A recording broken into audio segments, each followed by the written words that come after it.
The winter morning of January 14th, 1944, unfolded in silence across the frozen fields of Ypsilanti, Michigan. Inside the largest room ever built by human hands, a sound erupted that would echo across oceans. Not the crack of artillery, not the scream of dive bombers, but something far more terrifying to those who understood its meaning. If you're enjoying this deep dive into the story, hit the subscribe button and let us know in the comments from where in the world you are watching from today. The rhythmic thunder of 63,000 rivets being driven home, the hiss of welding torches multiplied by thousands, the mechanical symphony of an assembly linestretching 1 mile through a single building, turning aluminum and steel into flying fortresses at a pace the world had never imagined possible. Every 63 minutes, another B-24 Liberator heavy bomber rolled off that line. 4 engines, 18 tons of aluminum, steel, and fury, ready to carry 10 men and 8,000 pounds of explosives across the Atlantic. But this story doesn't begin in Michigan. It begins with a lie so deeply believed by an entire military apparatus that it nearly cost them everything. A lie that would collide with reality in the most unexpected place, not on a battlefield, but in the hearts and minds of prisoners who thought they knew America, who had been taught, drilled, assured by their commanders that the enemy across the ocean was soft, disorganized, incapable. And when they finally saw the truth, it broke them more completely than any defeat in combat ever could. In the summer of 1940, as German panzer divisions rolled through France and the Luftwaffe darkened the skies over Britain, Adolf Hitler stood before his generals and delivered a prophecy. He had studied the intelligence reports. He knew America's military ranked 18th in the world. Below Romania, he knew their standing army numbered barely 630,000 men, while Germany fielded over 4 million. The Führer laughed at American pretensions. An American intervention by mass deliveries of planes and war materials, he declared, his voice dripping with contempt, will not change the outcome of the war. His advisers nodded. The assessment seemed sound. America was a nation of shopkeepers and gangsters, of jazz musicians and Hollywood actors. They built automobiles for soft suburban families, not tanks for total war. Their society was too fractured, too indulgent, too democratic to muster the discipline required for modern industrial warfare. German propaganda seized this narrative and amplified it through every channel. In newsreels shown across the Reich, America appeared as a land of chaos. Factories were portrayed as inefficient, corrupt, driven by profit rather than patriotic duty. The American worker was depicted as lazy, spoiled by high wages and easy working conditions. How could such people, German soldiers were told, hope to outproduce the disciplined, unified industrial machine of the Third Reich? This wasn't mere propaganda, it was doctrine. Wehrmacht officers incorporated these assumptions into their strategic planning. When they calculated supply chains and production timelines, they factored in American weakness as a given. The mongrel nation, Hitler called it, too divided by race and class to stand unified, too soft from decades of peace to endure genuine hardship. Even the industrial analysts in Berlin's war ministry reinforced this worldview. Yes, America had factories, but they produced chrome-trimmed Buicks and refrigerators, not weapons of war. The transition from civilian to military production, German experts assured their superiors, would take years, perhaps 4 years or more, and by then, the war would be over. For the German soldier training in the barracks of the fatherland, this message provided comfort, a shield against doubt. When you're preparing to face an enemy, it's far easier to believe he's weak than to contemplate his strength. So when instructors told recruits that American tanks were toys, that American planes were flying coffins, that American factories were second-rate compared to Krupp and Messerschmitt, young men nodded and felt their confidence swell. The arrogance ran deep. In officers' clubs from Berlin to Munich, Wehrmacht commanders traded jokes about American military incompetence. They mocked the idea of Detroit automakers building bombers. They scoffed at reports of American industrial mobilization, dismissing them as exaggerated propaganda designed to boost British morale. The Americans don't have the blood for this, they told each other. They don't have the discipline, they don't have the will. This certainty, This unshakable faith in American weakness would prove to be one of the greatest miscalculations in military history. While German officers laughed and German propagandists mocked, something extraordinary was stirring across the Atlantic. In the farmland 35 miles west of Detroit, a transformation was beginning that would reshape the very nature of modern warfare. Henry Ford, the industrial titan who had revolutionized automobile manufacturing with the assembly line, turned his attention to an audacious idea. What if bombers could be built like cars? The traditional approach to aircraft manufacturing was artisanal, almost medieval.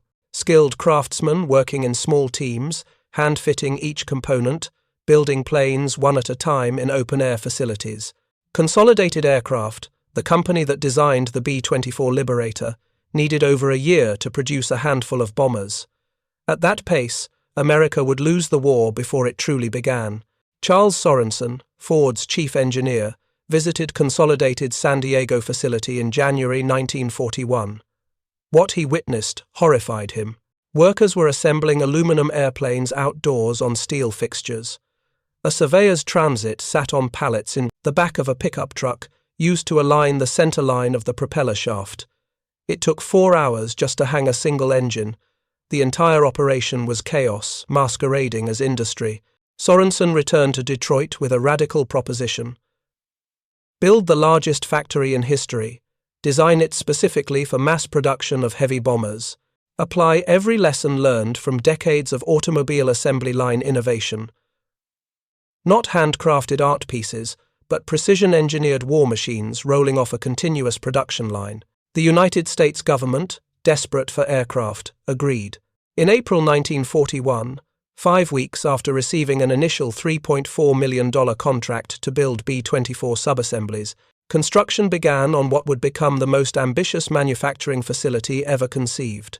Architect Albert Kahn, who had pioneered the use of reinforced concrete in industrial design, drew up plans for a structure unlike anything previously attempted. The main building would contain 3.5 million square feet of factory space under a single roof. The assembly line inside would stretch more than a mile, requiring a unique 90-degree turn to avoid crossing from Washtenaw County into neighboring Wayne County. 975 acres of Henry Ford's farmland were flattened. 24-hour construction crews worked in brutal Michigan weather, pouring concrete and raising steel girders at a pace that seemed impossible. The entire nation watched, mesmerized, as a factory rose from nothing in a matter of months. They called it Willow Run, named for the small creek that wound through the property. By October 1941, the plant stood ready for dedication. Major James Doolittle, who held the first Ph.D. in aeronautical engineering issued in the United States, presided over the ceremony. The first bomber was scheduled to roll off the line in May 1942. It didn't. Month after month passed. The vast factory sat mostly idle, its mile-long assembly line stuttering and stalling. Media critics who had initially celebrated the project now turned vicious. They renamed it Will It Run? Articles questioned whether Ford had bitten off more than he could chew, whether mass production principles that worked for automobiles could ever apply to complex military aircraft. The problems were real and maddening. Consolidated Aircraft, still technically in charge of the design, kept calling Willow Run to make changes. Every single day, modifications to the wing, adjustments to the tail section, new specifications for the landing gear. Ford's engineers would design tooling for one configuration, only to receive word that everything had changed overnight. 10,000 of the 30,000 drawings they made were obsolete before they could even be implemented. Production delays stretched from weeks to months. Senator Harry F. Truman, heading a committee charged with rooting out graft and corruption in the defense industry, arrived in Detroit with blood in his eye. The government was considering nationalizing Ford Motor Company, taking over Willow Run entirely. But Truman's investigation revealed something crucial. The delays weren't Ford's fault. They were the direct result of Consolidated's constant meddling, their refusal to finalize designs, their insistence on maintaining control while lacking the capability to execute mass production. The Truman Committee gave Willow Run a clean bill of health and returned to Washington. Ford pressed forward. Consolidated's interference was cut off. The assembly line was refined, debugged, optimized, and slowly, painfully, impossibly, Willow Run began to fulfill its promise. By late 1942, the factory had finally hit its stride. The first Ford-built B-24 emerged in September, 9 months behind schedule but operational. Then came another, and another. The pace accelerated, from 1 bomber per week to 1 per day. Then, faster still. The transformation of Willow Run's workforce paralleled the factory's evolution. At its peak, over 42,000 people reported for duty in shifts that never ended. Day and night, the assembly line hummed. And who were these workers? Many were women. With able-bodied men drafted or volunteered for military service, America faced a critical labor shortage. Ford began hiring women in unprecedented numbers. By May 1942, 15% of Willow Run's workforce was female. A year later, thousands of women welded, riveted, assembled hydraulic systems, and inspected aircraft components. They earned the same wages as men for the same jobs. These weren't trained aircraft technicians.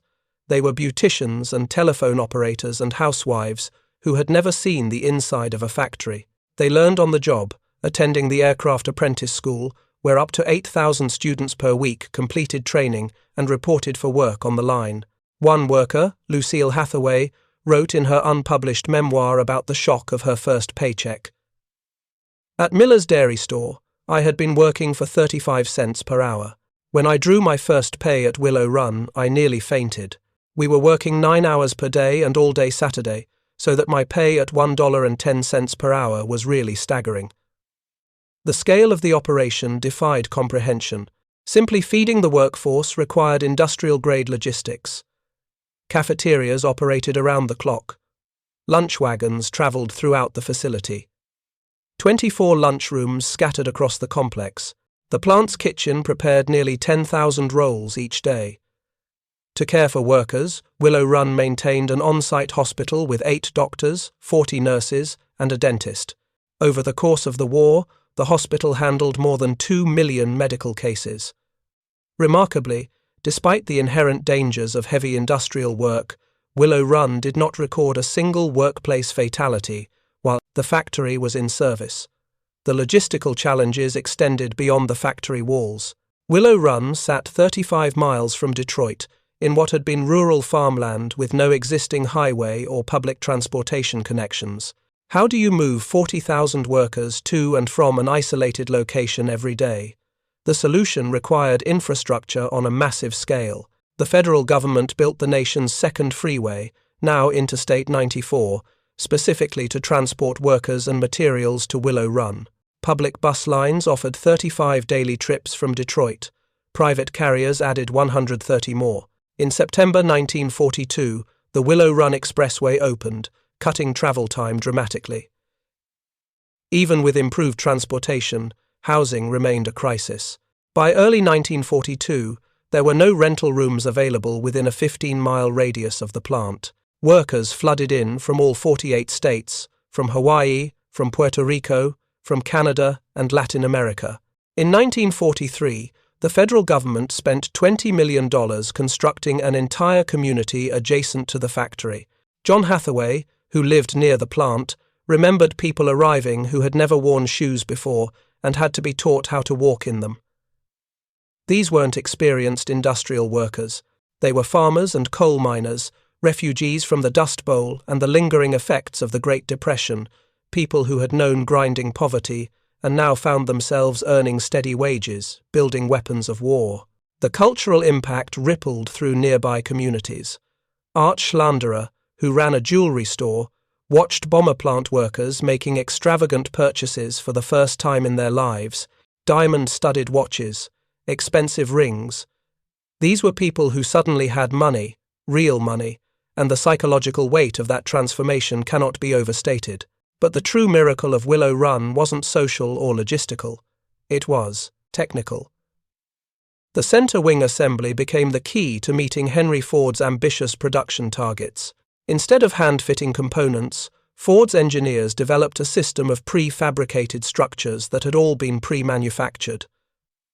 They didn't need to be adjusted or modified. They would snap into place with precision tolerances measured in thousandths of an inch. Workers placed parts into the wing. Riveters knocked the wing parts together with pneumatic hammers that created a thunderous cacophony throughout the mile-long hall. Then, the center wing assembly was sent to a multiple-function machine that completed 42 precision machining operations to tolerances of 0.0002 inches in just 17 minutes. 17 minutes for operations that previously took hours, or even days. By March 1944, Willow Run realized Charles Sorensen's dream. 453 airplanes rolled off the line in 468 working hours, roughly one bomber per hour. Henry Ford's impossible promise had become reality. Willow Run's output that year nearly equaled the entire airplane production of Japan. The delivered price of a B-24 dropped from $238,000 in 1942 to $137,000 in 1944. Not only were they building bombers faster than anyone thought possible, but they were doing it more cheaply, more efficiently, with better quality control than traditional aircraft manufacturers could manage. The scale of American industrial mobilization extended far beyond a single factory in Michigan. Across the nation, automotive plants, appliance factories, and machine shops converted to war production. General Motors stopped building Chevrolets and instead produced engines for tanks and planes. Chrysler turned its auto plants into arsenals that churned out Sherman tanks by the thousands. Even small suppliers previously dedicated to chrome, trim, or dashboards suddenly found themselves manufacturing machine guns, helmets, and aircraft parts. This wasn't chaos. This was orchestrated industrial transformation on a scale never before attempted in human history, and it happened with shocking speed. By 1944, the numbers became staggering. America built 96,000 planes in a single year, more than Germany, Italy, and Japan combined. The nation produced 49,000 tanks, hundreds of thousands of trucks and jeeps, over 20 billion rounds of ammunition. Ships rolled out of American shipyards faster than enemy submarines could sink them. If you find this story engaging, please take a moment to subscribe and enable notifications. It helps us continue producing in-depth content like this. All of this productivity, all of this industrial might, existed in direct contradiction to everything German military intelligence had predicted. Every assumption about American weakness, every calculation about production timelines, every confident assertion about mongrel nations and soft workers was being systematically disproven by observable reality. But in Germany, the truth remained hidden. Propaganda continued to insist that American claims were exaggerated, that the factories were inefficient, that quality was poor. German soldiers preparing for deployment still heard the comfortable lies. American equipment is inferior. American will is weak. They can't sustain a real fight. Then the prisoners started coming home. Not home to Germany, home to camps scattered across the American countryside, where the lies would finally, irreversibly, collide with truth. The spring of 1943 brought an unexpected cargo to American shores. Liberty ships, returning from Europe and North Africa after delivering supplies to Allied forces, no longer sailed home empty. In their holds, packed shoulder to shoulder, came tens of thousands of German prisoners of war. Sands of Tunisia, the mountains of Italy, the hedgerows of France. Men who had been told, repeatedly and with absolute certainty, that America was weak. They arrived expecting prison camps that reflected American softness. Brutal conditions, perhaps, but disorganized, inefficient. The kind of half-hearted imprisonment you'd expect from a nation that couldn't organize a proper war effort. What they found instead would shatter every assumption they'd carried across the Atlantic. The first indication came during processing at ports in New York and Virginia. Up to 30,000 German POWs arrived per month at the peak of prisoner transfers. The logistics alone should have been impossible. Yet, American military police moved these masses of men with mechanical precision. Paperwork processed, medical examinations conducted. Assignments made to camps across the nation with an efficiency that seemed almost German. Almost. Over 400,000 German prisoners would eventually be detained in approximately 700 camps across 46 states. The United States government, in strict accordance with the 1929 Geneva Convention, ensured that each prisoner received housing, food, medical care, and clothing appropriate to the climate. Every enlisted prisoner was granted space roughly equivalent to that enjoyed by a U.S. Army conscript. Officers received even larger quarters. The camps themselves were neither luxurious nor brutal. They were simply competent. Barracks surrounded by fences and guard towers, communal dining halls, recreation areas, medical facilities, the kind of organized, well-supplied infrastructure you'd expect from a nation that understood logistics. But it was the food that struck first. Hans Weicker, an 88-year-old former POW held at Fort Robinson, Nebraska, would later reflect on his time in American captivity with words that echoed the experience of thousands. "Our treatment was excellent," he said simply. The meals, provided to German prisoners, were often better than what they had experienced in the Wehrmacht, better than what German civilians were eating in bombed-out cities back home. American civilians, dealing with rationing and food shortages, sometimes complained, "Why should enemy prisoners eat steak while we make do with less?" The military's response was pragmatic. Geneva Convention requirements, yes, but also psychology. Well-fed prisoners caused fewer problems. They worked harder, they absorbed the re-education programs more readily, and they were put to work. The labor shortage that had drawn women into factories like Willow Run extended across the entire American economy. 2 million American men had left agricultural jobs in the 2 years leading up to July 1942. They'd gone to work in war manufacturing or enlisted in the military. Farms needed workers. Canneries needed workers. Lumber mills needed workers. Under Geneva Convention protocols, prisoners could be compelled to work, but only if paid, and they could not be assigned to tasks directly supporting the war effort.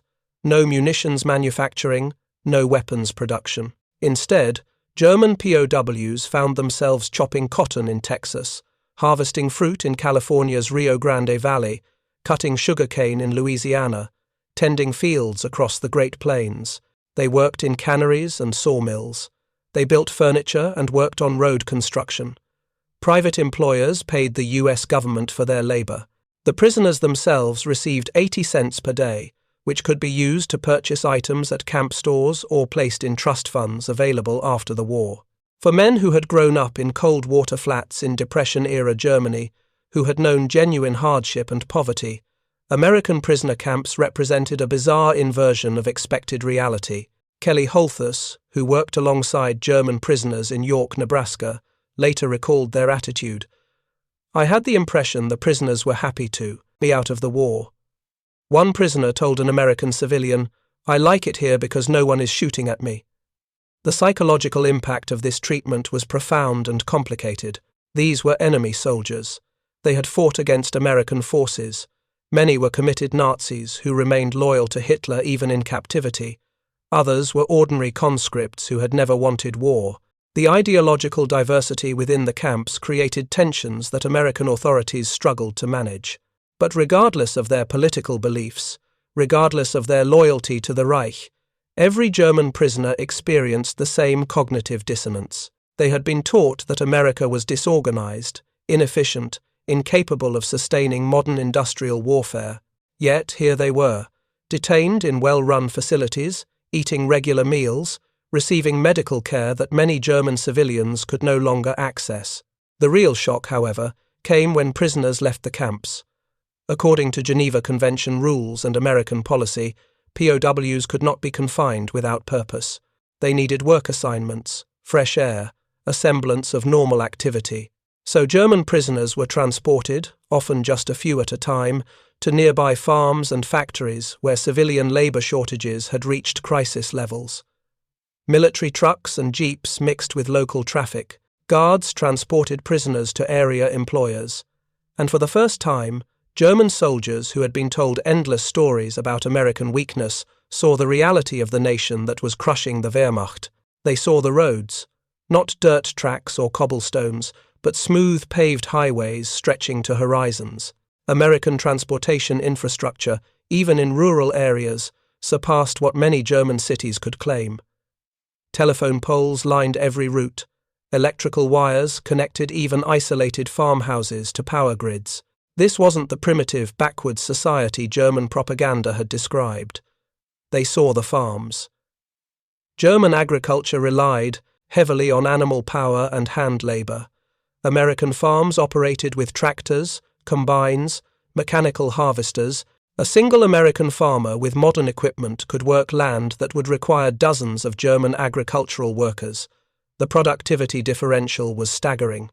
They saw the trucks, endless convoys of vehicles, all identical, all functioning, all moving supplies with mechanical efficiency. The Wehrmacht had relied heavily on horses for transportation, with hundreds of thousands of animals serving in logistics roles.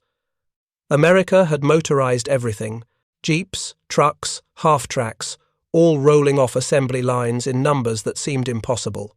Betty Walters Robinson, trained as a beautician but working as a carpenter at Willow Run, hammered lids onto waterproof boxes filled with replacement parts destined for air bases worldwide. German prisoners working in similar facilities saw crates marked for destinations across the globe: North Africa, England, the Pacific. The sheer scale of American logistics, the ability to supply far-flung forces with precision and abundance, contradicted everything they'd been told about American organizational capacity.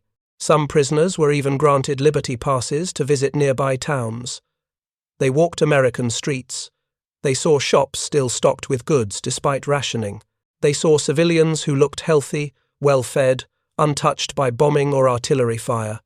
They saw movie theaters and restaurants operating normally. The contrast with Germany, where Allied bombing had devastated cities and disrupted supply chains, where civilians scrambled for basic necessities, where the entire society groaned under the weight of total war, could not have been more stark. But the most profound shock came for those prisoners who ended up working near factories.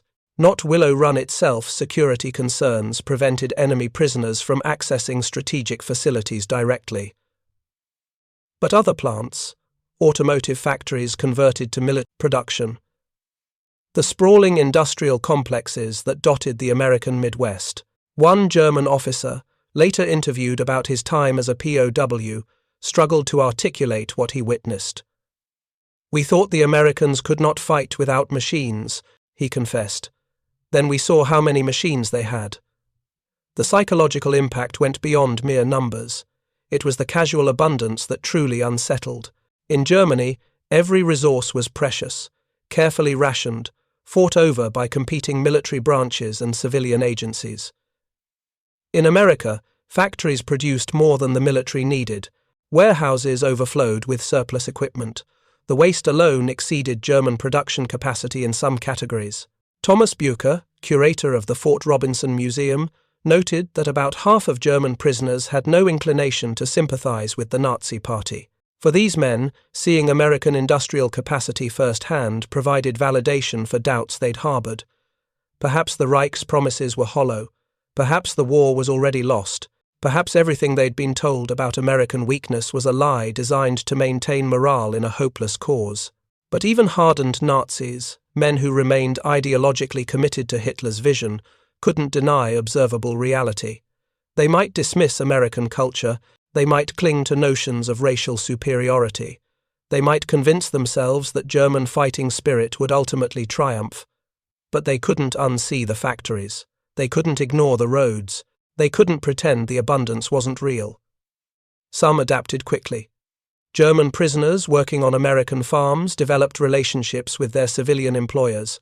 Rural areas, where labor had the greatest impact on local economies, often saw genuine friendships form between prisoners and Americans. Some German POWs were invited into American homes for meals or holidays. John Lewitchens, whose family was of German ancestry and spoke fluent German, recalled, "Having a chance to be shoulder to shoulder with the prisoners, you got to know them. They were people like us." This humanization cut both ways. Americans saw that German soldiers weren't monsters, just men caught in circumstances beyond their control. Germans saw that Americans weren't the weak, decadent caricatures portrayed in Nazi propaganda, but ordinary people working hard to win a war. Yet one detail stood out as particularly jarring to German prisoners held in southern states. Despite being enemy combatants, despite being imprisoned, German POWs could eat in segregated diners not open to black Americans serving in the US military. This peculiar contradiction, where enemy soldiers received better treatment than American citizens, exposed uncomfortable truths about racial segregation that persisted even as America fought fascism abroad. The re-education program implemented by American authorities targeted these contradictions. Camps received subscriptions to American newspapers, uncensored newspapers. Prisoners could read accounts of the war from perspectives other than German propaganda. Libraries stocked books that had been banned in Nazi Germany. Works by Thomas Mann, Erich Maria Remarque's All Quiet on the Western Front, Franz Werfel's The Song of Bernadette. In an article for the Interkamp journal Der Ruf, German POW Kurt Vince wrote words that captured the experience of thousands. Had we only had the opportunity to read these books before, our introduction to life, to war, and the expanse of politics would have been different. Every camp published its own newspaper with poetry, short stories, puzzles, games, listings of upcoming events, and classified advertisements. Educational programs offered classes in English, mathematics, and other subjects. Theatrical productions and musical performances provided cultural enrichment. Religious services catered to spiritual needs. This wasn't propaganda. This was exposure. By treating German prisoners well, by allowing them access to information, by demonstrating through action rather than rhetoric what American society actually represented, the United States systematically dismantled years of Nazi indoctrination. The effect was cumulative. Daily observations of American life, weekly newspapers reporting Allied advances, monthly realization that the Reich's promises of wonder weapons and imminent victory were hollow. The slow, grinding psychological transformation from certainty to doubt to unwilling acceptance, Germany was losing. Not because of cowardice or betrayal, not because of some temporary setback that would be reversed by superior German willpower. Germany was losing because it had fundamentally miscalculated American industrial capacity, organizational efficiency, and national will. By summer 1944, as Allied forces stormed the beaches of Normandy and began the liberation of Western Europe, the truth had become undeniable even to the most loyal Nazi prisoners. The Wehrmacht was being pushed back on all fronts, not by superior tactics or battlefield brilliance, but by overwhelming material superiority. American factories were producing weapons faster than German forces could destroy them. American logistics were supplying armies faster than German forces could disrupt supply lines. The war of attrition that German strategists had feared was unfolding exactly as they dreaded. And in prison camps, scattered across the American heartland, German soldiers who had mocked American industrial weakness now understood their catastrophic error. Escape attempts were relatively rare. Only 2,222 German POWs tried to escape from American camps during the entire war. Less than 1% of the total prisoner population. Most were recaptured within a day. Where would they go? How would they blend into American society without speaking English, without identification, without resources? Some escapees believed they were under military orders to attempt escape. Others were desperate to check on families in war-torn Europe. A few simply wanted to tour the United States and meet girls. Since punishment for failed escape attempts was limited to several weeks in solitary confinement and loss of pay, authorities, worried that harsher penalties might endanger American prisoners held by Germany, escape became something of a game for the bored and adventurous. But the vast majority of German prisoners simply waited. They worked their assigned jobs, they attended camp activities, they read newspapers and slowly absorbed the magnitude of Germany's defeat, and they thought about what they'd seen. After the war ended in May 1945, repatriation began. Hundreds of thousands of German prisoners were returned to a homeland they barely recognized. Cities lay in ruins, infrastructure destroyed, food scarce. The economic devastation was so severe that many prisoners who returned to Germany later chose to emigrate back to the United States. Oscar Wagner, held at the Eaton, Indiana camp, returned to Delaware County after the war and lived there for decades. He remained active in his community until his death in 2014 at age 97. In an interview conducted in 2008, when he was 92, Wagner reflected on his experience. "I've never felt so grateful as I do now." He wasn't alone. Thousands of former German POWs settled in the United States after the war. They married American women. They built businesses. They became citizens of the nation they'd once fought against. Their choice spoke volumes about what they'd witnessed during their imprisonment. The factories that had won the war continued producing long after the last shots were fired. Willow Run built 8,685 B-24 bombers before the final contract expired in June 1945. The last bomber rolled off the line on June 28, 1945. By that time, the factory was producing complete aircraft in under 5 days. 5 days from raw materials to functional heavy bomber. The Germans had needed months, years even, for some complex aircraft.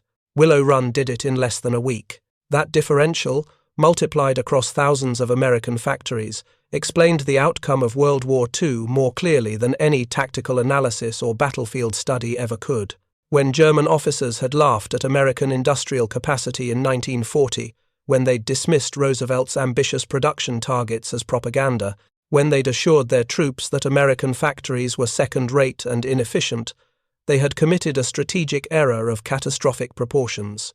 They had built their entire war plan on a foundation of wishful thinking and racial prejudice. The Wehrmacht might have been, soldier for soldier, the most effective fighting force in the war. German tactical doctrine, training, and battlefield performance often exceeded Allied capabilities. But wars are not won by tactics alone. They are won by logistics, by production, by the unglamorous work of building more tanks, more planes, more bullets than your enemy can destroy. And in that fundamental competition, America had no peer. The story of Willow Run and the German prisoners who witnessed American industrial might is ultimately about the cost of arrogance, about what happens when ideology blinds you to reality, about the danger of believing your own propaganda. Hitler had called America a mongrel nation. He'd sneered at its diversity, mocked its democracy, dismissed its industrial capacity as primitive. His generals had echoed these beliefs. His propaganda ministry had amplified them, and an entire generation of German soldiers had marched to war believing that the enemy across the Atlantic was weak, disorganized, incapable of sustained industrial warfare. They were wrong, catastrophically, irreversibly wrong. The price of that error was measured in destroyed cities, in millions of lives lost, in a nation divided for generations. But for the prisoners who came to America, who saw the roads and the factories and the abundance, the lesson was personal and immediate. Everything they'd been told was a lie, not a misunderstanding or a slight exaggeration, a fundamental, systematic lie that had doomed the Reich from the moment Hitler declared war. In the end, it wasn't battlefield heroics that defeated Germany. It wasn't some brilliant strategic masterstroke. It was women with welding torches at Willow Run. It was farmers turned factory workers. It was the quiet, relentless competence of a democratic society that mobilized its entire industrial capacity for a single purpose. German prisoners saw this truth up close.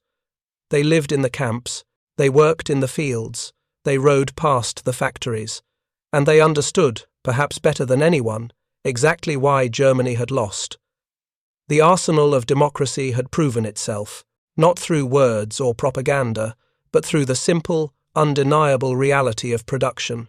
One bomber every hour, one tank every few minutes, millions of tons of supplies flowing across oceans to armies fighting on multiple continents. The sheer scale of American industrial mobilization had no historical precedent, and it had all happened within view of men who'd been taught it was impossible. That psychological impact, that moment of realization when comfortable lies collide with uncomfortable truths, resonates across generations. We tell ourselves stories to make the world manageable. We build narratives that confirm our assumptions and validate our choices. We dismiss evidence that contradicts what we want to believe, but reality has a way of asserting itself, usually slowly, through accumulation of small contradictions, sometimes suddenly, through catastrophic collapse. For German prisoners in America, the collision came in the form of paved highways and full warehouses, of factories that produced more in a week than the Reich produced in a month. They couldn't unsee it, couldn't explain it away, couldn't maintain the fiction of American weakness in the face of overwhelming evidence. The lesson extends beyond World War II. It speaks to the danger of underestimating your opponents, of allowing prejudice to cloud strategic judgment, of building policy on the foundation of what you wish were true, rather than what actually is true. Hitler's Germany paid the ultimate price for that error. But the prisoners who survived, who witnessed American industrial capacity firsthand, who returned to Germany with new understanding, they carried a different lesson, not about German superiority or American weakness, but about the fundamental importance of seeing the world clearly, of questioning propaganda, of testing assumptions against observable reality. In the winter of 1944, as bombers continued rolling off the Willow Run assembly line at a pace that defied imagination, German prisoners scattered across America were learning that lesson the hard way. Their instructors had been right about one thing: this war would be decided by industrial production. They'd simply gotten the winner backwards. Thank you for watching. For more detailed historical breakdowns, check out the other videos on your screen now, and don't forget to subscribe.